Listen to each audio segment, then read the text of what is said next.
Brainfeed magazine invites schools for ET TechX from December 5th to 7th at Hightex, Hyderabad. మగ మనిషి ట్రాన్స్జెండర్గా మారితే గడ్డాలు మీసాలు వచ్చే అవకాశం ఉంటుందా? లేదండి. అంటే హార్మోన్స్ ట్రీట్మెంట్ ఏదైతే ఉందో, అంటే సర్జరీస్ ఒక్క రోజులో అయిపోయే అది తంతు కాదు. యాక్చువల్గా ట్రాన్స్జెండర్ కమ్యూనిటీ మీద ట్రస్ట్ అనేది చాలా తక్కువ ఉంది సమాజంలో. అలాంటి టైంలో ఇలాంటి కన్ఫ్యూజన్ స్టేట్లో ఇప్పుడిప్పుడే మేము అడ్వకేట్ చేస్తున్నాం. యాక్చువల్గా లేదు, మేము ట్రాన్స్జెండర్ వ్యక్తులు, మాకు మానవ హక్కులు ఉన్నాయి, మాకు సమానత్వం కావాలి, స్వతంత్రం కావాలి. కానీ ఈ అఘోరి బాడీ మొత్తం ప్రదర్శించింది, ఒంటి మీద నూలు పోగు కూడా లేకుండా మనం చూసాము. ఆమెకి బ్రెస్ట్ ఉంది, వెజైనా లాంటి ప్రైవేట్ పార్ట్స్ కూడా ఉన్నాయి. మరి గడ్డలు మీసాలు ఎలా వచ్చాయి? నాకు ఇప్పటికీ అది అర్థం కాలేదు. అది ఒరిజినల్ గడ్డమా లేకుంటే అది పెట్టుకున్న గడ్డమా, అది మనకి నాకు అసలు చూడంగానే నాకు ఒక షాక్ వచ్చింది. కార్లు తిరగటము, అఘోరి అని చెప్పి సమాజంలోకి రావటము, బట్టలు లేకుండా దాడి చెయ్యటము, పెద్ద పెద్ద స్టేట్మెంట్స్ ఇవ్వటము, శాపాలు ఇవ్వటము, ఇదంతా ఏదైతే ఉందో. అందరికీ నమస్కారం, నేను Swaroopa Potlapalli. Welcome to iDream. నేను అఘోరిని, నాగసాధును, మాతను, అమ్మను అంటూ కాకమ్మ కథలు చెప్పిన అఘోరి అసలు రహస్యం బయటపడింది. తను గడ్డం మీసాలతో ఉన్న వీడియోలు బయటకొచ్చాయి. అంతేకాదు, తను శ్రీనివాస్గా ఉన్నప్పటి ఫోటో కూడా ఇప్పుడు నెట్లో ట్రెండింగ్లో కనిపిస్తోంది. ప్రస్తుతం నాతో పాటు ట్రాన్స్జెండర్స్ రైట్స్ యాక్టివిస్ట్ రచనా ముద్రబోయినా ఉన్నారు. ఓ వ్యక్తి సర్జరీస్ చేయించుకొని ఆడ మనిషిగా మారాక కూడా గడ్డాలు మీసాలు వస్తాయా? అఘోరి ఎందుకు ఇలా సనాతన ధర్మాన్ని, లోక కళ్యాణాన్ని అడ్డం పెట్టుకుని జనాల్ని ఫూల్స్ చేయాలని చూసింది? ఎందుకు దేవుణ్ణి ఆమె అలా మోసం చేయాలని చూసింది? దేవుడి పేరుతో జనాన్ని మోసగించాలనుకుందా? ఇలాంటి విషయాలన్నిటి మీద రచనతో మాట్లాడదాం. నమస్తే రచన, ఎలా ఉన్నారు? బాగున్నాను. మీరు చూస్తూనే ఉన్నారు కదా అఘోరి కొత్త వీడియో. నేనైతే నిజంగా షాక్ అయ్యాను. ఎందుకంటే నిన్న మొన్నటి దాకా ఆమె నాకు పీరియడ్స్ వస్తాయి, నేను ఆడ మనిషిని అని ఆమె తనంతటి తానే చెప్పుకుంది. మనం ఎవరు అన్నది కాదు. ఇలా గడ్డం మీసాలు తన అన్నని కలవడానికి వెళ్తుండగా సడన్ గా ఆమె కారులో కనిపించింది. గడ్డం మీసాలతో ఉన్న వీడియోని చూసి నేనైతే షాక్ అయ్యాను రచన. ఇలా ఒకరు ట్రాన్స్జెండర్ నుంచి లేదు, ఒక మగ మనిషి ట్రాన్స్జెండర్గా మారితే గడ్డాలు మీసాలు వచ్చే అవకాశం ఉంటుందా? లేదండి. అంటే హార్మోన్స్ ట్రీట్మెంట్ ఏదైతే ఉందో, అంటే సర్జరీస్ ఒక్క రోజులో అయిపోయే అది తంతు కాదు. యాక్చువల్గా ప్రొసీజర్ కాదు. సర్జరీ ముందు కొన్ని ప్రొసీజర్స్ ఉన్నాయి, సర్జరీ తర్వాత కొన్ని ప్రొసీజర్స్ ఉన్నాయి. సో అంటే ఆ ప్రొసీజర్స్ ఫాలో అవ్వకుండా కూడా ఒకవేళ సర్జరీకి వెళ్ళినా, ఎక్కడన్నా తెలియకుండా చేయించుకున్నా కానీ సర్జరీ తర్వాత తక్కువైపోతుంది యాక్చువల్గా. సో తక్కువైన గడ్డం ఎలా ఎదిగింది అంటే, యాక్చువల్గా హార్మోనల్ ఏదైతే ఉంటుందో, బ్యాలెన్సింగ్ ఏదైతే ఉంటుందో సర్జరీ తర్వాత, మేల్ హార్మోన్స్ ఎక్కువ యాక్టివ్ ఉంటే అవ్వచ్చు, యాక్చువల్ సర్జరీ తర్వాత వెళ్ళిపోవాలి. ఫీమేల్ హార్మోన్స్ ఇంటేక్ చేసుకోకపోతే, మ్యాక్సిమం ట్రాన్స్ మహిళలు ముఖ్యంగా ఎవరైతే ఉన్నారో వాళ్ళు సర్జరీ చేసుకున్నాక ఫీమేల్ హార్మోన్స్ తీసుకుంటారు. కాబట్టి వాళ్ళకి గడ్డల మీసాలు రావు, ఆల్మోస్ట్ వాళ్ళు తగ్గిపోతుంది ఎదుగుదల. లేజర్ ట్రీట్మెంట్ కూడా తీసుకుంటారు. బట్ ఈ సోకాల్డ్ అఘోరి ఎవరైతే ఉన్నారో ఈ వ్యక్తి చాలా కన్ఫ్యూజన్. మీరు ఇప్పుడు అన్నారు ఆ మహిళల్ని, సమాజంలో ఉన్న వాళ్ళని పలానా కొన్ని సమూహాలు మీరు కోట్ చేశారు. అందరికన్నా ఎఫెక్ట్ అయింది, ఇంపాక్ట్ అయింది ట్రాన్స్జెండర్ కమ్యూనిటీ. యాక్చువల్గా ట్రాన్స్జెండర్ కమ్యూనిటీ మీద ట్రస్ట్ అనేది చాలా తక్కువ ఉంది సమాజంలో. అలాంటి టైంలో పలానా వ్యక్తి, మగ వ్యక్తి నుంచి ఇలా మారిన ట్రాన్స్ తర్వాత ఈ పేరని, అఘోరి అని, తర్వాత మాత అని, ఇది ఏదైతే కన్ఫ్యూజన్ ఉందో, సమాజం ఓన్లీ బైనరీలో చూస్తుంది. జెండర్ని, సెక్స్ని కూడా బైనరీలోనే చూస్తుంది. ఆడ మగ తప్ప ట్రాన్స్ వాళ్ళ గురించి అస్సలు అర్థమవుతుంది సమాజంలో. అసలు వీళ్ళు ఈ చీరలు కట్టుకొని వచ్చిన మగాళ్ళ అంటారు ట్రాన్స్ మహిళ హిజ్రాళ్ళని, లేదా ట్రాన్స్ మగాళ్ళు ఉంటే అసలు అలా కూడా ఉంటారా ట్రాన్స్లో అని అంటారు. ట్రాన్స్ మగాళ్ళ ఉనికే పెద్ద ప్రశ్నార్థకం. ఇలాంటి కన్ఫ్యూజన్ స్టేట్లో ఇప్పుడిప్పుడే మేము అడ్వకేట్ చేస్తున్నాం. యాక్చువల్గా లేదు, మేము ట్రాన్స్జెండర్ వ్యక్తులు, మాకు మానవ హక్కులు ఉన్నాయి, మాకు సమానత్వం కావాలి, స్వతంత్రం కావాలి, మేము హానికరమైన మనుషులం కాము సమాజంలో అని ఏదైతే చేస్తున్నామో, ఇలాంటి ఇన్సిడెంట్స్ జరిగినప్పుడు ఇదంతా రివర్స్గా వస్తుంది మాకు. సో ఇది సమాజాన్ని ఒక కన్ఫ్యూజన్లో పడేసే ఒక సిట్యుయేషన్, ఒక వ్యక్తి వల్ల క్రియేట్ అయిన సోషల్ మీడియా స్టంట్. బట్ అది మా కమ్యూనిటీని చాలా ఎఫెక్ట్ చేస్తుంది యాక్చువల్గా. మీరన్న దాని ప్రకారం హార్మోన్స్ ఇంజెక్షన్స్ తీసుకోవడం వల్ల ఈ గడ్డాలు మీసాలు రావడం అనేది ఆగిపోతుంది. కానీ ఈ అఘోరి బాడీ మొత్తం ప్రదర్శించింది, ఒంటి మీద నూలు పోగు కూడా లేకుండా ఎక్కడికక్కడ మనకు కనిపిస్తూనే ఉంది. వీడియోలకు కూడా మంచిగా పోజులు ఇచ్చింది. మనం చూసాము ఆమెకి బ్రెస్ట్ ఉంది, వెజైనా లాంటి ప్రైవేట్ పార్ట్స్ కూడా ఉన్నాయి. మరి గడ్డాలు మీసాలు ఎలా వచ్చాయి? కరెక్ట్. అది సో నాకు ఇప్పటికీ అది అర్థం కాలేదు. అది ఒరిజినల్ గడ్డమా లేకుంటే అది పెట్టుకున్న గడ్డమా, అది మనకి నాకు అసలు చూడంగానే నాకు ఒక షాక్ వచ్చింది. ఎందుకంటే ఎంత సర్జరీ చేసుకున్నా కానీ ట్రాన్స్ మహిళలు ముఖ్యంగా అంత ఒత్తుగా గడ్డ నాటం అనేది చాలా అరుదు, అసలు రాదు, మేము ఎప్పుడు చూడలేదు యాక్చువల్గా.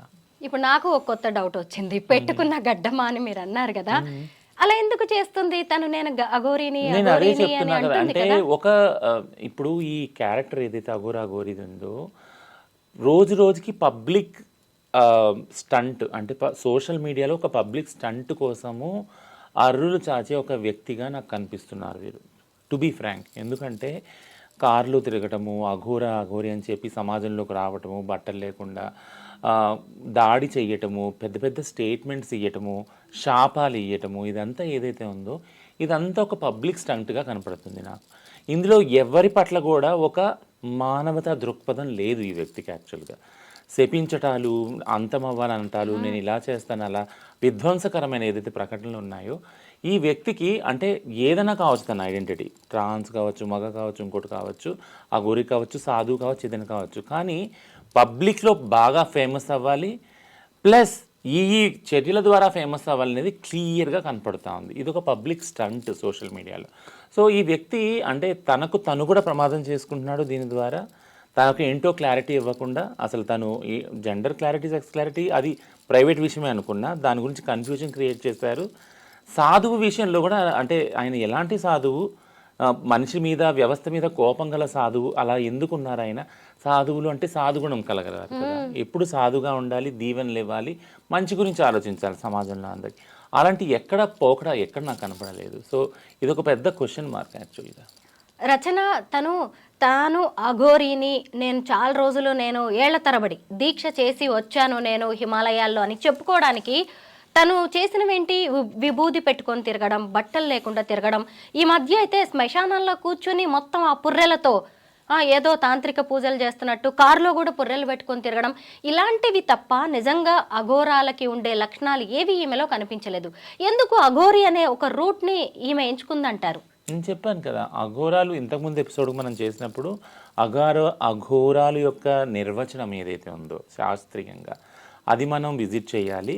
వాళ్ళ జీవన విధి విధానాలు మనం విజిట్ చేయాలి. అఘోరీలు జన సామర్థ్యంలో ఉండరు. వాళ్ళ ప్రదేశమే శ్మశానం. ఎందుకంటే వాళ్ళ దేవుడే మహాకాలుడు, శివుడు. కాబట్టి వాళ్ళు అక్కడే ఉంటారు. శివుడు భక్తులు కాబట్టి అక్కడే ఉంటారు, పూజలు చేస్తారు. వాళ్ళ జీవన స్టైలే, విధి విధానాలు వేరుంది. ఎందుకంటే వాళ్ళ లైఫ్ స్టైలు ఏదైతే తాంత్రిక శక్తులు ఉన్నాయో దాని ద్వారా నిర్ణయించబడినవి. ఆ గైడ్ లైన్స్ అని అలా వేసి ఉన్నవి. సో దాన్ని ఫాలో అవుతేనే వాళ్ళు ఆ కమ్యూనిటీలో ఉండగలుగుతారు. వాళ్ళలో ఉన్న స్ట్రిక్ట్ కమ్యూనిటీ గైడ్లైన్స్ ఏంటంటే వాళ్ళు జనావాసాలలో వెళ్ళరు, శ్మశానంలో మాత్రమే ఉంటారు. ఇవన్నీ మనకు విజిబుల్గా కనపడినాయి. ఎన్నో డిస్కవరీ ఛానల్కి సంబంధించిన ఎన్నో ఉన్నాయి వీడియోస్, మనకి చూస్తే యూట్యూబ్లో కనిపిస్తాయి. బట్ ఇవన్నీ బ్రేక్ చేసి సభ్య సమాజంలోకి వచ్చి ఏదైతే పిల్లలు, పెద్దలు అందరూ ఒక కట్టడితోటి ఉంటున్నారో, ఒక ఒడంబడికతో ఉంటున్నారు, ఒక సాంప్రదాయంతో ఉంటున్నారు, భక్తి ప్రవర్తలతో ఉంటున్నారు, అక్కడ దాన్ని డిస్టర్బ్ చేసే ఇది ఏదైతే విధ్వంసకరమైన ధోరణి ఉంది కదా, ఈ ఇమేజ్ ఒకటి ఉంది, ఇది చాలా ప్రమాదకరమైంది. బహుశా అంటే కొన్ని మానసికమైన ఆందోళన లేదా ఆయన లోపల ఉన్న వాటి వల్ల, ఆయన లోన్ అవ్వటం వల్ల లాంటి చేస్తున్నాడేమన్నా అనుమానం కూడా వస్తుంది యాక్చువల్గా. రచన ఇంకొకటి ఏంటంటే ఆమె మొత్తం బాడీ అంతా కనిపిస్తూనే ఉంది. మీకు పీరియడ్స్ వస్తాయని ఒక ఫీమేల్ యాంకర్ అడిగితే వస్తాయి, మరి ఎలాగా, మరి బట్టలు లేవు కదా అంటే నేను బూడిదతో కవర్ చేస్తానని ఆమె చెప్పడం జరిగింది. నిజం చెప్పండి, ఒక ట్రాన్స్జెండర్కి, అంటే ఆమె ఎక్కడ కూడా నేను ట్రాన్స్ అని చెప్పుకోలేదు, శ్రీనివాస్ అని నేను చెప్పుకోలేదు, తనకి పీరియడ్స్ వస్తాయనే చెప్పుకుంది. తను ఇలా జరిగే ఛాన్స్ ఉందా? ట్రాన్స్ వాళ్ళు ఎప్పుడు, అంటే మీరు ఎక్కడ చూడండి, అంటే పబ్లిక్గా ఇప్పుడు కూడా ఈ క్వశ్చన్ సూటిగా అడిగితే ఎవరు కూడా పీరియడ్స్ వస్తాయని ఎక్కడ చెప్పరు యాక్చువల్గా. ఎందుకంటే మాకు రావు కాబట్టి రాని విషయము అబద్ధాలు ఏవి కూడా చెప్పుకోరు. ట్రాన్స్జెండర్ కమ్యూనిటీ గురించి ముఖ్యంగా నేను వాలంటీర్ చేసేది, అడ్వకేట్ చేసేది అంటే చాలా పటిష్టంగా ఒక ఒక అంటే నమ్మకంతో ఎంతో హుందాతనంతో ప్రైడ్తో చెప్పే ఒక విషయం ఏంటుంటుందంటే ట్రాన్స్ వ్యక్తులకి అథెంటిసిటీ ఉంది. అంటే నిక్కచ్చిగా ఉంటారు. వాళ్ళు లోపల ఏది ఉన్నారో బయట కూడా అదే ఉంటారు యాక్చువల్గా. లోపల ఉండి బయట లేని వాళ్ళు ఆడవాళ్ళు పురుషులు మీరు చాలామంది హిపోక్రసీ అంటారు కదా, ఇంగ్లీష్లో ఒక వర్డ్ ఉంది. అలా ఉండేవాళ్ళు చాలామందిని మనం చూస్తాం. వాళ్ళకి వేరు వేరు పొలిటికల్ కాన్ఫ్లిక్ట్స్ ఉంటాయి. సమయానికి అనుకూలంగా వాళ్ళు మారుతారు, వాళ్ళ క్యారెక్టర్ మారుతుంది, వాళ్ళ మాటలు మారుతాయి, అన్నీ మారుతాయి. కానీ ట్రాన్స్జెండర్ వ్యక్తులు వాళ్ళు ఏదైతే లోపల అనుకుంటున్నారో మనసులో అలానే బయట బతకాలని జీవిస్తారు, ప్రయత్నిస్తారు, నిరంతరం ప్రయత్నిస్తారు. అందుకనే కదా ఈ సర్జరీలు కానీ ఇంత వివక్షత ఉన్నా కానీ మగాడే పుట్టావు, నువ్వు మగాడివి చీర కట్టుకున్నావు అన్నా కానీ లేదు, నేను నా మనసు ఇలా ఉంది, నేను ఆడపిల్లగా మారాలనుకున్నాను, నేను ఇలా ఉంటాను అని అన్ని బాధలు పడ్డా కూడా అలా బయటకు వచ్చి ఉన్నారు ట్రాన్స్ మహిళలు కానీ ట్రాన్స్ పురుషులు కానీ. ఈ అథెంటిసిటీ ఉన్న ఏదైతే కమ్యూనిటీ ఉందో ఈ కమ్యూనిటీకి ఈ ఒక్క అఘోరి ఏదైతే తీసుకొచ్చారో, నేను ఫలానా మా మగ పేరుంది, నేను మళ్ళీ పీరియడ్స్ వస్తాయి అంటే చూడండి, అంటే ఆ వ్యత్యాసం చూడండి.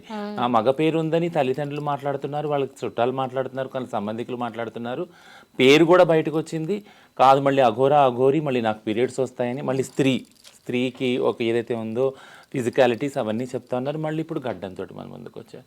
సో ఇన్ని వేరియేషన్స్ ఉన్నప్పుడు జెండర్ కన్ఫ్యూజన్ ఉంది కదా. సో జెండర్ న్యూట్రల్ వరల్డ్ మనం అందరం కోరుకుంటే అది చాలా బాగుంటుంది. అంటే అసలు జెండర్ లేని సమాజం అది చాలా బాగుంటుంది. అంటే ఆ జెండర్ లేని సమాజం ఇప్పుడు అడవిలోకి వెళ్ళాము, జంతువులకి జెండర్ లేదు కదా, వాటికి తెలియదు కూడా, అందుకే బట్టలు వేసుకో కూడా. మనం ఏ సోకాళ్ళ నాగరికతలోనే బట్టలు వేసుకొని తిరుగుతాం కదా.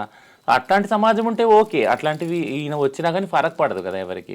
బట్ కానీ జెండరు బైనరీలో ఉంది, అందులో ట్రాన్స్జెండర్ వాళ్ళు చాలా అణచివేత గురవుతున్నారు. ఇద్దరే జెండర్లు కనపడుతున్నారు, మిగిలిన వాళ్ళు అణచివేత గురవుతున్నారు. ఇలాంటి ఒక ఒక ఒక వాతావరణంలో కాసేపు మగ, కాసేపు ఆడ, కాసేపు నేను ట్రాన్స్ అని ఈ మల్టిపుల్ ఏవైతే మెసేజెస్ ఇస్తున్నారో ఈ వ్యక్తి, this is very confusing and this is very drastic. చాలా అంటే బాధాకరమైన ప్రమాదకరమైన సిచ్యుయేషన్. నేను ప్రమాదకరమైన చెప్తున్నాను, ఎందుకంటే ఇది కన్ఫ్యూజన్ ఇంకా ఎక్కువ చేస్తుంది ట్రాన్స్ వ్యక్తుల పట్ల. మగవారికి ఆడవారికి అది ఏం ఫరక్ పడదు, ఎందుకంటే బైనరీగా ఉన్నారు కాబట్టి, వాళ్ళు మెజారిటేరియన్గా ఉన్నారు కాబట్టి వాళ్ళకి ఫరక్ పడదు. కానీ ట్రాన్స్జెండర్ వ్యక్తులకి ఇది ఒక ప్రమాదక సూచిక అసలు యాక్చువల్గా. రచన, ఇప్పటికే ట్రాన్స్జెండర్ హిజ్రా కమ్యూనిటీ మీద చాలా నెగిటివ్ ఇంప్రెషన్ ఉంది. సొసైటీ ఇప్పటికి కూడా చాలా చిన్న చూపు చూస్తుంది. మీలాంటి వాళ్ళు మాలాంటి వాళ్ళం మాట్లాడుతూ కాస్త పరిస్థితులని ఏదన్నా మార్పు తీసుకొద్దామని ప్రయత్నిస్తూ ఉన్నాం. ఇప్పటికే చాలామంది ట్రాన్స్జెండర్స్ కలెక్షన్ అంటారు, ఎక్కడ చూసినా కానీ రైల్వే స్టేషన్స్, ట్రైన్స్లో, రోడ్ల మీద ఎంత దబాయిస్తారు. ఎక్కడైనా ఫంక్షన్స్ జరిగితే చాలు, పెళ్ళిళ్ళు జరిగితే చాలు, అక్కడికి వెళ్ళి బెదిరించడం, డబ్బులు లాక్కోవడం, లేదంటే నోటికొచ్చినవి తిట్టడం లాంటివి చేస్తూ ఉంటారు. ఇప్పుడు కొత్తగా వచ్చిన ఈ అఘోరి లాంటి వాళ్ళు ఇంకా ట్రాన్స్జెండర్స్ కమ్యూనిటీ మీద నెగిటివ్ అభిప్రాయాన్ని అయితే పెంచుతున్నారు కదా. నిజంగా అండి, ఎందుకంటే ఇప్పుడు అంటే రోజు ఒక మీటింగ్ నేను అటెండ్ అవుతున్నాను. ఏంటి అంటే రోజు ఎక్కడో ఒక క్రైసిస్ అవుతుంది.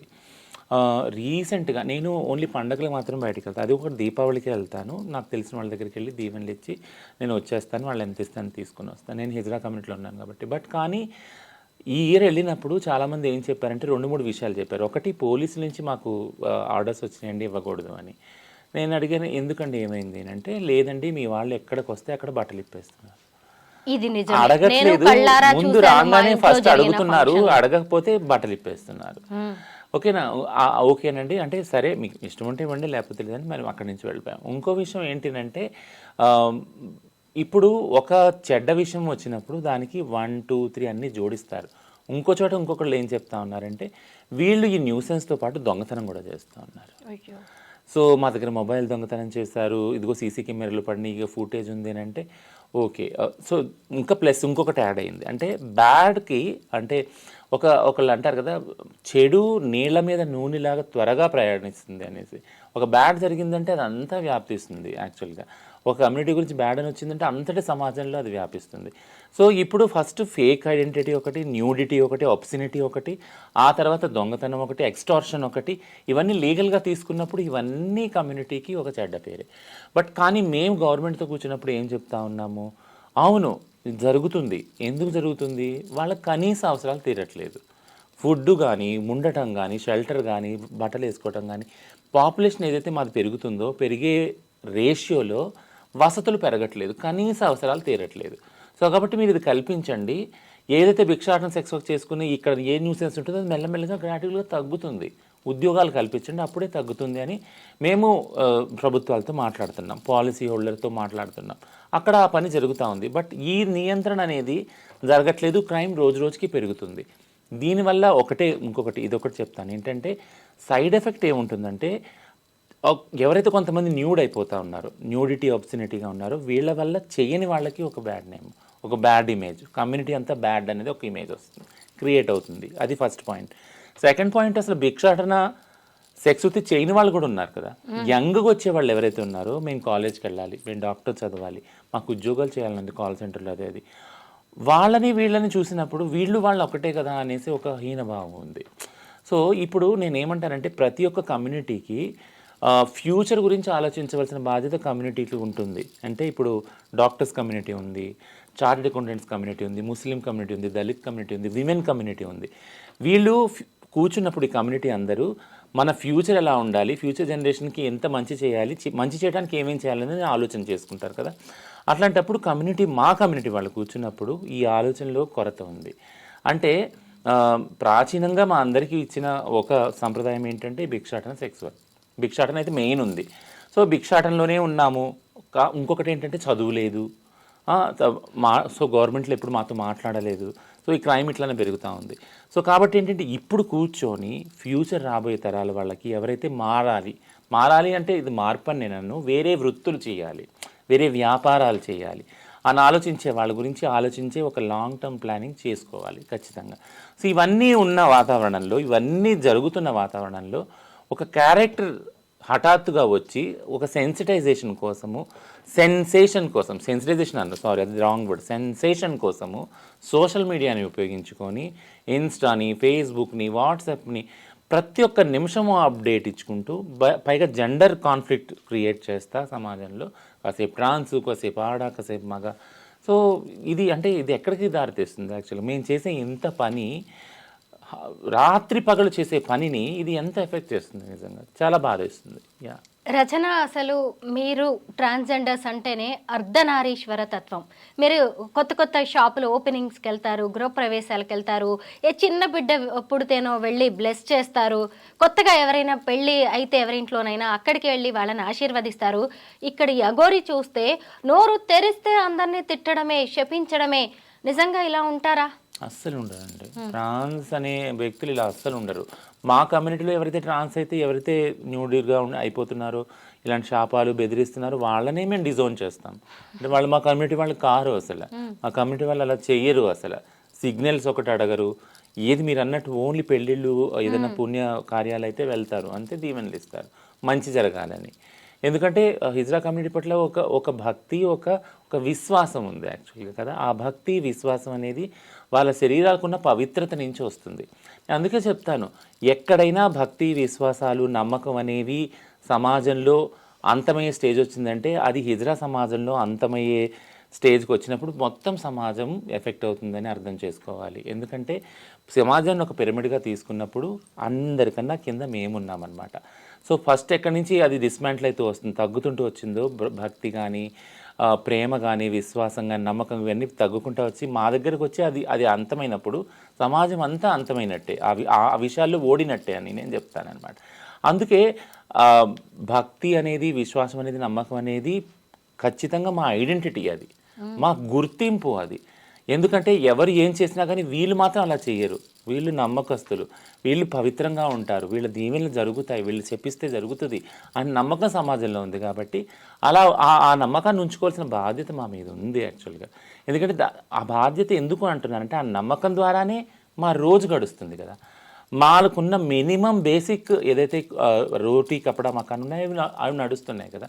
సో ఆ నమ్మకాన్ని పోయినప్పుడు, ఇది పోయినప్పుడు ఖచ్చితంగా మా బేసిక్ కమ్యూనిటీస్ కూడా కోల్పోతాం మేము. సో కాబట్టి మేము ఎప్పుడు నిరంతరం ప్రయత్నించాలి. మా కమ్యూనిటీ ఏంటంటే ఆ నమ్మకాన్ని, ఆ విశ్వాసాన్ని, భక్తిని, సంస్కృతిని కాపాడుకునే బాధ్యత మా కమ్యూనిటీ మీద ఉంది. సో ఇలాంటి క్యారెక్టర్స్ వచ్చి అట్లన్నీ డిస్టర్బ్ చేయడానికి చేసినప్పుడు ఒకసారి అంటే ఆశ్చర్యము కలుగుద్ది, బాధ కూడా కలుగుతుంది అనమాట. ఇలా ఎందుకు మల్టిపుల్ మెసేజెస్ ఒకసారి ఇస్తున్నారు, కన్ఫ్యూజన్లోకి తీసుకొస్తున్నారు అని. రచన, నేను చాలా కాలంగా మిమ్మల్ని చూస్తున్నాను. మీ డ్రెస్సింగ్ ఎంత బాగుంటుందో, మీ జ్యువెలరీ కావచ్చు, అబ్బా బ్యాంగిల్స్, మీరు తయారయ్యే విధానం, ఇవన్నీ చాలా బాగుంటాయి. ఇలా నేను ఇంకొంతమంది ట్రాన్స్ని కూడా చూశాను. అంటే ఒక ఆడతత్వాన్ని, అంటే సర్జరీస్ చేయించుకోవడమే కాదు, మీరు ఆ ఆడతనాన్ని చూపించడానికి కూడా ప్రయత్నిస్తారు. అలాగే హుందాగా ఉంటారు, అలా ఉండడానికి చేస్తూ ఉంటారు. కానీ ఈ అఘోరి ఏంటి అసలు, బట్టలు లేకుండా తిరగడం, దీన్ని ఎలా చూడాలి? మీ కమ్యూనిటీ నుంచి దీనికి సమాధానం కావాలి. ఎందుకు ఆమె ఒంటి మీద బట్టలు కూడా లేకుండా అలా ప్రదర్శించాలనుకుంది? సో ట్రాన్స్జెండర్ కమ్యూనిటీ ముఖ్యంగా చూడంగానే చేతులెక్కి మొక్కేలాగా ఉండాలి యాక్చువల్ కదా. చేతులెత్తి అంటే మీరు చెప్తే నెంబర్ రీసెంట్గా ఒక మీటింగ్, గవర్నమెంట్ మీటింగ్కి వెళ్ళినప్పుడు బయట ఒక పెద్ద ఆయన కూర్చొని ఉన్నాడు అనమాట. ఇలా ఎంటర్ అవుతున్నాను, నేను మామూలుగా అసలు తలెత్తి చూడను ఎవరిని, కళ్ళు ఎక్కడ నా ఈ కలవవు ఎవరితోటి. నేను తల దించుకున్నానంటే అలా వెళ్తాను, వెళ్ళి కుర్చీలో కూర్చుంటా. ఇలా వెళ్ళంగానే అడుగు పెట్టగానే దారి ఇవ్వండి మహాలక్ష్మి వస్తుంది నన్ను. సో అంటే ప్రస్తుతం గవర్నమెంట్ కూడా ఫస్ట్ స్కీమ్ మహాలక్ష్మి స్కీమ్ కదా. సో నేను అనేది నాకు చాలా బాగా అనిపించింది. నేను వెంటనే తలెత్తి థ్యాంక్ యూ సార్ అని చెప్పాను. అంటే అంత పవిత్రమైన భావన సమాజంలో అందరికీ ఉంది. ఆ భావాన్ని నిలుపుకోవాలంటే మీరు అలా కనపడాలి కూడా. What you see is what you believe, and what you believe is what you at the end of the day you will be. అంటే మీరు ఏదైతే చూస్తారో అది మీరు అవుతారు at the end of the day కదా. మీరు ఒక పవిత్రమైన ఒక నడవడిక కానీ ఒక రూపం కానీ మీరు కలిగి ఉన్నారంటే అది చూసిన వాళ్ళకి ఆ భావన కలుగుద్ది, వాళ్ళు కూడా అలా తయారవుతారు యాక్చువల్గా. So what you see is what you believe and what you become కదా. సో ఇది ఇలా ఉంది అన్నప్పుడు ఖచ్చితంగా ట్రాన్స్జెండర్ కమ్యూనిటీ అలా కనపడినప్పుడే వాళ్ళకి దొరుకుతుంది ఏదైనా కానీ, ఆ రెస్పెక్ట్ కానీ ఆ ఇజ్జత్ కానీ. బట్ ఎప్పుడైతే ఇది డిస్టర్బ్ అవుతుందో ఖచ్చితంగా ఆ విలువలు పోతాయి. సో దాన్ని ఎప్పుడు కూడా మేము ఆ ట్రాక్లోకి తీసుకొచ్చి పెట్టడానికి ట్రై చేస్తాం అందరం. మా లీడర్స్ ఎవరైతే ఉన్నామో, ఎవరో కొంతమంది వీడియోలు చేస్తారు చాలా అశ్లీలంగా, ఎవరో కొంతమంది ఏదో రీల్స్లో మాట్లాడతారు, ఎవరో కొంతమంది దుకాణం ముందు ఏదో అలాంటివి చేస్తారు. బట్ ఇవన్నీ ఎప్పుడైతే ఇవి అన్ని సమాజాల్లో అవుతాయి, అన్ని కమిటీలో మగవాళ్ళు ఆడవాళ్ళు కూడా చేస్తారు కదా ఇలాంటివి. బట్ కొంతమంది ఆడవాళ్ళు మగవాళ్ళు నిలబడి చెప్తారు, లేదు ఆడవాళ్ళు ఇలాగా మగవాళ్ళు ఇలాగా, ఈ రూల్స్, ఈ ప్రిన్సిపల్స్, ఈ కల్చర్స్, ఈ ఎథిక్స్ ఉన్నాయని చెప్తారు యాక్చువల్గా. అలాగే హిజ్రా సమాజము, ట్రాన్స్జెండర్ కమ్యూనిటీ కూడా. బట్ ఈ వ్యక్తి ఐ థింక్ ఎథిక్సే లేవు. ముఖ్యంగా నేను ఒకటి ప్రశ్నించేది ఏంటంటే, తన సోకాల్డ్ అఘోరి అని ఏదైతే ఐడెంటిటీ చెప్తున్నారో దానికి సంబంధించిన ఎథిక్స్ కూడా లేవు కదా. సో అంటే ఈ వ్యక్తిని ఎలా చూడాలి అంటే, ఆ అఘోరీకి ఉన్న కల్చర్ కానీ, ఆ ఎథిక్స్ కానీ, ఆ ప్రిన్సిపల్స్ కానీ కనపడిన వ్యక్తిని అంటే అఘోరిగా కూడా అసలు ఎలా అనగలం, అది నేను అనేది. రచన, ఈ సబ్జెక్ట్కి ఇర్రెలవెంట్ అయినా సరే మీ నోటి నుంచి మహాలక్ష్మి అనేది వచ్చింది కదా, మహాలక్ష్మి పథకం గురించి. అయితే మీరు బస్ ఎక్కేటప్పుడు మీకు ఫ్రీగా దొరుకుతుందా? ఎందుకంటే మీరు ఆడా అని నిరూపించుకోవడానికి చాలా ప్రయత్నాలు చేయాల్సి వస్తుంది. మేము కూడా ఒకటి మీలో ఒకటి అని చెప్పుకోవడానికి ఎంతో ప్రయత్నిస్తున్నారు. ఫ్రీ బస్ వస్తుందా? ఎప్పుడు ఎవరు అబ్జెక్ట్ చేయలేదు. ఇంకొకటి ఏంటంటే టికెట్ ఎక్కడ తీసుకోవట్లేదు. ఇంకొకటి ఏంటంటే ఆనందించదగిన విషయం, మాలో అంటే మీరు అన్నారు అంటే ట్రాన్స్ మహిళలు కాకుండా ట్రాన్స్ పురుషులు కూడా ఉన్నారు. రీసెంట్గా ఆర్టీసీ కమిషనర్ గారు సజ్జనార్ గారికి ఒక రిప్రజెంటేషన్ ఇచ్చాము, ట్రాన్స్ పురుషులు కూడా అలౌ చేశారు. సో ట్రాన్స్ వాళ్ళంటే కేవలం మహిళలే కాదు, ట్రాన్స్జెండర్లు పురుషులు కూడా ఉన్నారు అని వాళ్ళకి కూడా పాస్లు ఇవ్వడం స్టార్ట్ చేశారు. ఒకటి ఇది కాక కొంతమంది ట్రాన్స్ వాళ్ళు ట్రాన్స్జెండర్ ఐడెంటిటీగా గుర్తించుకుంటారు. తెలంగాణ మొత్తంలో 56,000 మంది ట్రాన్స్జెండర్ వ్యక్తులు ఉన్నారు సమగ్ర సర్వే ప్రకారం. ఈ డేటా మన ముందు ఉంది, ఇప్పుడు అవైలబుల్ ఉంది. అంతమంది ఉన్నప్పుడు అందరూ ట్రాన్స్ పురుషులు కానీ, అందరూ ట్రాన్స్ మహిళలు కానీ ఉండరుగా, హిజ్రాలు కానీ ఉండరుగా. కొంతమంది వాళ్ళు పుట్టిన సెక్స్లోనే వాళ్ళు ఐడెంటిఫై చేసుకుంటారు, బట్ జెండర్ మాత్రం ట్రాన్స్ అనే వాళ్ళు ఎక్స్ప్రెస్ చేస్తున్నారు. అటువంటి వాళ్ళు కూడా కొంతమంది మధ్యలో ఒకటి ఇదేమైందంటే కన్ఫ్యూజను, కండక్టర్ ట్రాన్స్జెండర్ కార్డు తీసుకొని చూపించారు వాళ్ళు, నా ఆధార్ కార్డులో ట్రాన్స్జెండర్ ఉంది చూడండి, నేను ట్రాన్స్జెండర్.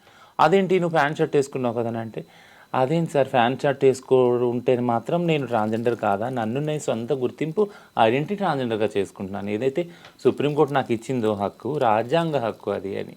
సో ఆ విషయంలో కొన్ని రోజులు సెన్సిటైజ్ చేయాల్సి వచ్చింది. బట్ అది చాలా రోజులు, 1 వీక్ 2 వీక్స్ అంతే. ఆ తర్వాత ఎవరికైతే కార్డు ఉందో ఆధార్ కార్డ్ ట్రాన్స్ అని ఉందో వాళ్ళందరినీ అలౌ చేస్తున్నారు ఇప్పుడు. ఓ నైస్. సజ్జనార్ గారు కూడా బాగా రెస్పాండ్ అవుతారు ఏదన్నా సమస్య వెంటనే వెంటనే రప్పించి వెంటనే డేటా తీసుకొని వెంటనే కార్డ్స్ ఇష్యూ చేశారు యాక్చువల్లీ. ఓ వెరీ నైస్. ఈ అఘోరీని నేను ఇంకొకటి ఏం అబ్జర్వ్ చేశానంటే అసలు బట్టలు కట్టుకోవడానికే తను ఇష్టపడలేదు. దేవాలయాల్లోకి వెళ్ళొద్దు అని కొంచెం రిస్ట్రిక్ట్ చేయడం వల్ల ఒక బ్లాక్ టవల్ లాంటిది కండువా కట్టుకోవడం, తర్వాత కాషాయ వస్త్రాలు కూడా కాదు, ఆ టవల్ని ధరించడం, తన శరీరాన్ని కవర్ చేసుకోవడం లాంటిది చేసింది. అలాగే సనాతన ధర్మం, లోక కళ్యాణం, మన ఆడపిల్లల్ని మళ్ళీ మన ప్రకృతిని కాపాడుకుందాం, మన గుళ్ళని కాపాడుకుందాం అంటూ ఈమె నినాదాలు ఇచ్చింది. అంటే ఇప్పుడు మీ వాళ్ళు కూడా ఒక్కొక్కళ్ళు ఒక్కో రకమైన మార్గాన్ని ఎంచుకుంటున్నారు. అది తమను తాము నిరూపించుకోవడానికో, కొత్తగా చూపించుకోవడానికో, లేదంటే ఆదాయ మార్గంగానో. ఈ అఘోరి ఇలా కొత్త మార్గాన్ని ఎంచుకుందంటారా? అయి ఉండొచ్చు. ఎందుకంటే ఇప్పుడు సోషల్ మీడియాలో it's become a source of income యాక్చువల్గా. కొంతమందిని చూసాను నేను యూట్యూబ్లో కానీ ఇన్స్టాలో కానీ, they are earning lakhs of rupees also. వాళ్ళు చేస్తున్నారు రీల్స్, మేము ఇంత విత్డ్రా చేస్తున్నామని కూడా. No issue. అంటే అదొకరికి లైవ్లీహుడ్ కల్పించిందంటే అది very well and good. But కానీ నేను ఒకటే చెప్తాను, స్వతంత్రం అనేది ఎలా ఉండాలి. ఇప్పుడు వీళ్ళందరూ ఏమంటారంటే మా వాక్ స్వాతంత్రం మీద, మా స్వేచ్ఛ ఏదైతే ఉందో, మా ఐడెంటిటీని ఎక్స్ప్రెస్ చేసే విధానాన్ని మీరు అటాక్ చేస్తున్నారు అని పెద్ద పెద్ద మాటలు మాట్లాడతారు, రాజ్యాంగ హక్కులు దగ్గరికి తీసుకెళ్ళి మాట్లాడతారు. బట్ నేను ఒకటే చెప్తాను, స్వేచ్ఛ అనేది ఎలా ఉండాలి. ఎవరైనా చెప్పారనుకో, అంటే ఇలా ఉండకూడదండి, ఇలా ఉండాలి, ఇలా ఉంటే ఇది ఫ్రీడమ్ అని చెప్పారనుకో. బట్ నేనేమంటానంటే స్వేచ్ఛకి స్కై ఇస్ ద లిమిట్. అంటే స్వేచ్ఛకి లిమిటే లేదు, లిమిట్లెస్. మరి అప్పుడు రచన ఇట్లా అనొద్దు, మీరు ఇట్లా అంటే ఇష్టం వచ్చిన వాళ్ళు ఇష్టం వచ్చినట్టు ఉంటారు అని అంటారు. బట్ నేనేం చెప్తా అంటే స్వేచ్ఛకి లిమిట్ ఉంది. అది ఎక్కడ అంటే ఎప్పుడైతే మన స్వేచ్ఛ వేరే వారి స్వేచ్ఛని డిస్టర్బ్ చేస్తుందో అక్కడ ఆ స్వేచ్ఛ లిమిట్ ఖతమైపోతుంది, అక్కడ ఎండ్ అయిపోద్ది. ఎందుకంటే నీ స్వేచ్ఛ వేరే వారి స్వేచ్ఛని ఎప్పుడు కూడా టచ్ చేయకూడదు, ఉల్లంఘించకూడదు. అది ఉల్లంఘించిందంటే ఆ స్వేచ్ఛని నువ్వు ఎక్కువ యూజ్ చేస్తున్నావు, వేరే వాళ్ళ స్వేచ్ఛను హరిస్తున్నావు అని. సో ఈ ఒక్క స్మాల్ ఇంగిత జ్ఞానం అందరం మనం గుర్తుపెట్టుకోవాలి. మన స్వేచ్ఛ మనకుంది, మన సమానత్వం మనకు వస్తుంది పోరాడితే. బట్ కానీ వేరే వాళ్ళ స్వేచ్ఛను హరించేది లేదు. ఇప్పుడు మా కమ్యూనిటీలో కూడా ఇదే ప్రస్తుతం జరిగే సెన్సిటైజేషన్ ఏంటంటే మీరు స్వేచ్ఛగా ఉండండి, ట్రాన్స్ అని ఉండండి, మీకు ఇష్టమైన బట్టలు తొడుక్కోండి, మీ ఇష్టమైన జెండర్లో ఐడెంటిఫై చేసుకోండి. బట్ కానీ మీరు వెళ్ళి ఎప్పుడైతే దుకాణాల ముందు బట్టలు ఇప్పుతారో, మీరెప్పుడు వెళ్ళి దొంగతనాలు ఇవన్నీ చేస్తారు, ఖచ్చితంగా వేరే వాళ్ళ స్వేచ్ఛను హరిస్తున్నారు మీరు. అప్పుడు మీ స్వేచ్ఛ అక్కడ అంతమైపోతుంది. అప్పుడు మళ్ళీ చట్టం అందులో ప్రవేశిస్తుంది, ప్రవేశించి చట్టరీత్యా వాళ్ళు చేయవలసింది చేస్తారు. సో కాబట్టి స్వేచ్ఛని వాడుకునే విధానం తెలుసుకోండి. మీ స్వేచ్ఛ మీకు ఉంటుంది, వేరే వాళ్ళ స్వేచ్ఛను భంగం చేయకండి. ఇప్పుడు అఘోరీది అదే కదా. ఇప్పుడు మళ్ళీ అఘోరీకి వచ్చేది ఏంటంటే స్వేచ్ఛ అందరికీ ఉంది. మీకు అఘోరీగా ఐడెంటిఫై చేసుకోవటం, మీ కల్చరు, మీ సనాతన ధర్మం, మీరు ఏదైతే సోకాళ్ళు అంటున్నారో అన్నీ మీకు ఉన్నాయి స్వేచ్ఛలు. అది మీ హక్కు, రాజ్యాంగ హక్కు. కానీ దీంతో వేరే వాళ్ళ స్వేచ్ఛను హరించకండి, డిస్టర్బ్ చేయకండి, కన్ఫ్యూజన్ క్రియేట్ చేయకండి.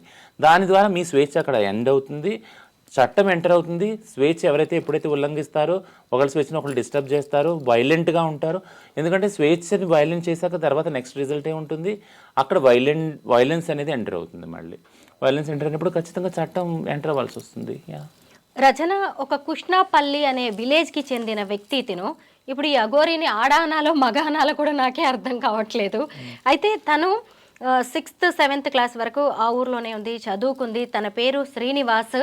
ఆ తర్వాత తను ఆ ఊరు నుంచి వెళ్ళిపోవడం, అందరికీ దూరంగా వెళ్ళిపోయింది. ఆ తర్వాత ఆమె జీవితం ఏమైందనేది తెలియదు. తన తల్లిదండ్రులు కూడా చాలా పూర్ కండిషన్లో ఉన్నారు, వాళ్ళ కుటుంబం అంతా కూడా. మరి ఆ తర్వాత ఆమె వెళ్ళిపోయింది. ఇప్పుడు మళ్ళీ కొత్తగా అప్పుడప్పుడు కుటుంబంతో టచ్లో ఉండేది, కొత్తగా అఘోరీని అంటూ వచ్చింది. ఎక్కడ చూసినా ఈమె జీవితంలో మొత్తం సీక్రసీ కనిపిస్తుంది రచన. ఇంకొకటి ఏంటంటే నాకు 3 కార్లు ఉన్నాయి, బెంజ్ కార్ ఉంది, ఫార్చ్యూనర్ ఉంది, ఇది i10. ఇప్పుడు మళ్ళీ కొత్త కారు కూడా మార్చినట్టుంది చూస్తుండగానే మనం ఇవన్నీ 2 నెలల్లో. ఎక్కడ చూసినా ఈమె జీవితంలో మొత్తం నాకు రహస్యమే కనిపిస్తుంది. తిన మానసిక స్థితి ఎలా ఉంది అంటారు? ఈ హార్మోన్స్, ఇంజెక్షన్స్, సర్జరీస్ వీటి వల్ల కూడా ఇలా కొంచెం తేడా జరిగే అవకాశం ఉందంటారా? నాకు తెలిసి ట్రాన్స్జెండర్ వ్యక్తి ఫాలో అవ్వాల్సిన ఒక ప్రొసీజర్స్ ఈ వ్యక్తి ఫాలో అయ్యారని అనుకోను. అసలు అట్లీస్ట్ ఆయన ట్రాన్స్జెండర్ కాదా అనేది కూడా మనకు తెలియదు ఆ వ్యక్తి. ఎందుకంటే ఫస్ట్ నాకు పీరియడ్స్ అవుతాయి అన్నప్పుడు, పీరియడ్స్ అయినప్పుడు అండ్ శ్రీనివాస్ నుంచి పీరియడ్స్ అవ్వడము అంటే ఒక మేల్ ఐడెంటిటీ నుంచి మళ్ళీ సెక్స్ ఐడెంటిటీ నుంచి మళ్ళీ ఫీమేల్ బాడీ అనాటమిక్ తీసుకువెళ్ళారు. మళ్ళీ అక్కడి నుంచి ఇప్పుడు మళ్ళీ గడ్డాలు మీసాలు రావటం, ఇవన్నీ చూస్తున్నాం. బాడీ పార్ట్స్ చూసినప్పుడు, ఇవన్నీ చూసినప్పుడు అసలు ఆ వ్యక్తి ఐడెంటిటీ ఏంటో కన్ఫ్యూజన్ ఉంది కదా. సో అంటే సో ఇప్పుడు ఈ హార్మోన్స్ ఏదైతే ఉందో ఆ హార్మోన్స్ తను తీసుకుంటున్నారని నేను అనుకోను. యాక్చువల్గా ఒక ప్రొసీజర్ ఫాలో అవుతున్నారని నేను అనుకోను. బట్ ఇప్పుడు మీరు అన్నారు కొత్త కారు తీసుకుంటున్నారు. ఇప్పుడు నేను ఇంతకుముందు చెప్పినట్టు ఇది ఒక పబ్లిక్ స్టంట్. ఏంటంటే సోషల్ మీడియాలో వెళ్ళాలి, ఫేమస్ అవ్వాలి, తద్వారా ఆమ్దాని ఉందో లేదో తర్వాత విషయం తెలియదు, తనకే తెలియాలి. ఫేమస్ అవ్వాలని ఇది ఏదైతే వెర్రి ఉందో ఆ వెర్రి అంటే ఇప్పుడు తిన్నే అంటలేదు, చాలా మందికి ఇది ఉంది, మామూలు మెయిన్ స్ట్రీమ్ దానిలో ఉంది. ఫేమస్ అయిపోవాలి ఒక నైట్లో, అందరూ మన గురించి మాట్లాడుకోవాలనే వెర్రి చాలా మటుకుంది. కాబట్టి ఇది ఖచ్చితంగా ఆ కోవకు చెందిన ఒక పర్సనాలిటీ డిజార్డర్ అని నేను అంటాను. సో డెఫినెట్లీ ఈ వ్యక్తిని మెంటల్ హెల్త్ ఎక్స్పర్ట్స్కి దగ్గరికి మనం పంపించాలి, వారు చూడాలి. నా heart goes with their family. వాళ్ళ ఫ్యామిలీ మీరు అంటున్నారు కదా చాలా పూర్ బ్యాక్గ్రౌండ్. సో అట్లాంటి పూర్ బ్యాక్గ్రౌండ్లోంచి వచ్చిన వ్యక్తి ఇలాంటివి తేవటం వల్ల వాళ్ళ ఫ్యామిలీకి కూడా ట్రబుల్స్ తెస్తారు యాక్చువల్గా కదా. సో డిటాచ్మెంట్ ఒకటి అయ్యారు, చిన్నప్పుడు ఎప్పుడు వెళ్ళిపోయారు, అఘోరలా అయ్యారు, ఇదంతా తపస్సు చేశారు, ఇదంతా ఆ బాధ ఫ్యామిలీకి ఉంటుంది. ఇప్పుడు మేము ట్రాన్స్జెండర్ వ్యక్తులు అంత మాత్రమే ఇంటి నుంచి బయటకు వచ్చినా ఆ ప్రేమ మేము చంపుకోం, వదులుకోం. మా తల్లిదండ్రుల్ని, అక్క తమ్ముళ్ళ చెల్లిని వదులుకోం. అట్లీస్ట్ ఫోన్ కాంటాక్ట్, వాట్సాప్ ఏదోటి ఉంటుంది, వచ్చిపోవటం కానీ, వాళ్ళు మమ్మల్ని పలకరించడం ఇదంతా ఉంటుంది. ఇంత అయినా కానీ తెలియకుండా పబ్లిక్గా. బట్ ఈ వ్యక్తి బయటకు వచ్చేసారు, ఆ ఫ్యామిలీతో పూర్తిగా డిటాచ్ అయ్యారు. బట్ ఇప్పుడు ఒక పబ్లిక్గా వెళ్ళి ఒక ఫిగర్ లాగా ఒక స్టంట్, మీడియా స్టంట్ ఏదైతే చేస్తున్నారో this will impact the family also. ఇప్పుడు మేము ట్రాన్స్జెండర్ వ్యక్తులని బయట ఇప్పుడు నేను ఉన్నాను, ఇప్పుడు మీడియాలో వచ్చి మాట్లాడుతున్నాను, నా వీడియోలు ఎంతమందో చూస్తారు, కొన్ని వేల మంది చూస్తారు కదా. నా ఫ్యామిలీ మెంబర్స్ కూడా చూస్తారు, నా ఇంటి పేరు ఉన్న వాళ్ళు కూడా చూస్తారు. యాక్చువల్లీ చూసినప్పుడు వాళ్ళ మీద ఇంపాక్ట్ ఖచ్చితంగా పడుతుంది కదా. నా ఇంటి పేరు ఉన్న వాళ్ళు నా ఫ్యామిలీలో కూడా ఉన్నారు కదా, వాళ్ళ మీద కూడా పడుతుంది. సో ఇది ఒక ఎగ్జాంపుల్ చెప్తున్నాను ఏంటంటే ఈ వ్యక్తి ఫ్యామిలీ మీద కూడా ఇది ఇంపాక్ట్ పడదు. ఒకవేళ పూర్ అయితే, వాళ్ళు నిరుపేద కుటుంబం నుంచి వస్తే వాళ్ళ మీద కూడా పడుతుంది ఇది. సో ఈ వ్యక్తి చాలా ఇన్హ్యూమన్, అమానుషంగా ప్రవర్తిస్తున్నారు. రచన, మీరు చాలా కాలంగా ట్రాన్స్జెండర్స్ రైట్స్ కోసం పనిచేస్తున్నారు. ఇప్పుడు అఘోరీకి కావాల్సిన రైట్స్ సంబంధించి కూడా అవసరమైతే మీరు వెళ్ళి నిలబడతారు. ఖచ్చితంగా నాకు తెలుసు. మెంటల్ హెల్త్ ముందు సరి చేయడానికి కూడా నిలబడతాను.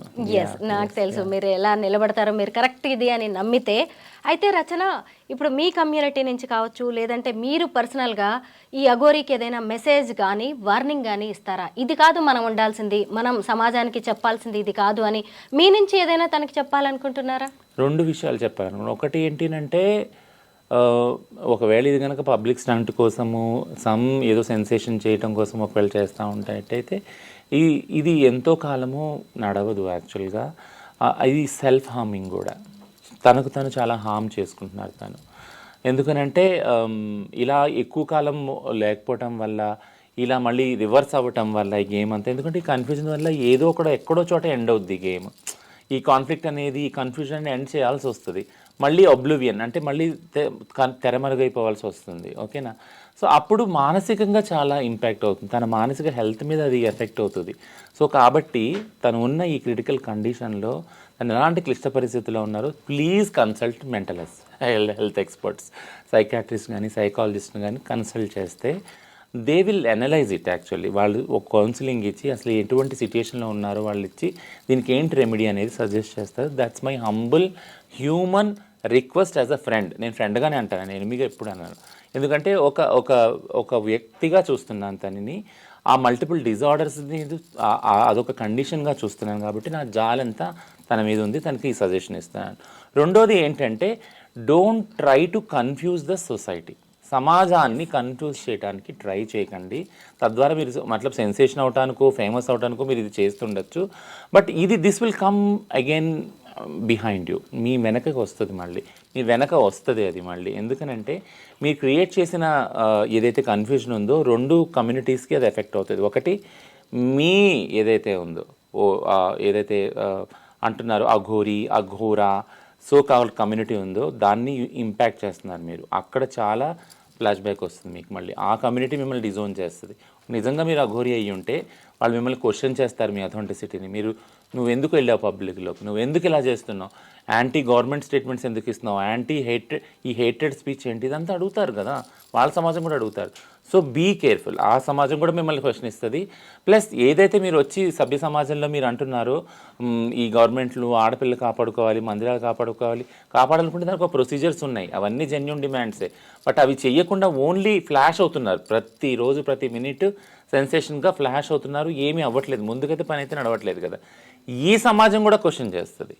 So there is a double risk and also responsibility. You are breaking that both ways అనమాట. ఆ రెండు కమ్యూనిటీస్ కూడా మీరు ఇంపాక్ట్ చేస్తున్నారు, సభ్య సమాజాన్ని, అఘోరీ సమాజాన్ని కూడా. సో మీరు దానికి ఆన్సరబుల్గా ఉంటారు. So this is the next suggestion. Rachana, ఫైనల్గా ఒక్క డౌట్, క్వశ్చన్ అని అడగకుండా డౌట్ అని ఎందుకన్నానో తెలుసా? ఇప్పుడు నేను అడుగుతున్నవన్నీ కూడా సమాజానికి ట్రాన్స్జెండర్స్ విషయంలో వస్తున్న డౌట్స్. మీలాంటి వాళ్ళు క్లియర్ చేయాల్సిన అవసరం ఉంది అని నేను ఇవన్నీ అడుగుతున్నాను రచన. అయితే మామూలుగా ట్రాన్స్జెండర్స్ ఎక్కడైనా కమ్యూనిటీ లాగా ఉంటారు, సింగిల్ గా తిరగరు. బట్ ఈ అఘోరి ఎక్కడ చూసినా సింగిల్ గానే కనిపిస్తోంది. ఎందుకు తను ట్రాన్స్ అని చెప్పుకోవడానికి ఏమన్నా తను చిన్న చూపుగా సిగ్గుగా ఫీల్ అవుతుందంటారా? అదొకటిను. నేను ఇప్పుడు చెప్పాను కదా, అఘోరీ సమాజం ఒకటి ఉంది, చాలా తెర వెనుక ఆ శ్మశానంలో ఆ చీకటిలో మహాకాలుని పూజించుకుంటే వాళ్ళ విధి విధానాల్లో వాళ్ళు ఉన్నారు. ఆ కమ్యూనిటీని కాదని, ఆ కమ్యూనిటీ సమ్మతితో వచ్చారో లేదో మనకు తెలియదు, ఆ కమ్యూనిటీ రూల్స్ని బ్రేక్ చేసుకుంటూ ఈయన సమాజంలోకి వచ్చి ఈయన పోర్ట్రే అవుతున్నారు, ఫ్లాష్ అవుతున్నారు ప్రతిరోజు ప్రతి డే. సో కాబట్టి వాళ్ళకి సంబంధించిన రూల్స్ కూడా ఆయన బ్రేక్ చేస్తున్నారు కదా, ఆ కమ్యూనిటీకి సంబంధించిన అఘోరీకి సంబంధించిన కమ్యూనిటీ రూల్స్ కూడా, గైడ్ లైన్స్ కూడా బ్రేక్ చేస్తున్నారు యాక్చువల్లీ. సో ఇది ఆ వ్యక్తికి రిస్క్ఫుల్లే, ఆ కమ్యూనిటీకి కూడా రిస్క్ఫుల్లే. ఎలా అయితే ఆయన వచ్చి ఇక్కడ ప్రమాదం క్రియేట్ చేస్తున్నాడో సోకాల్డ్ సమాజంలో, వీళ్ళకి ఎలాగో హానికరమే అది. రెచ్చగొట్టి ఏదైతే స్టేట్మెంట్స్ ఇస్తున్నారో శాపాలని అదని, వీళ్ళకి ఎలాగో అది ప్రమాదమే, వాళ్ళకు కూడా ప్రమాదమే. అది ముఖ్యంగా ఈ వ్యక్తికి చాలా ప్రమాదం, అది సెల్ఫ్ హార్మింగ్ ఆ వ్యక్తికి తెలియట్లేదు.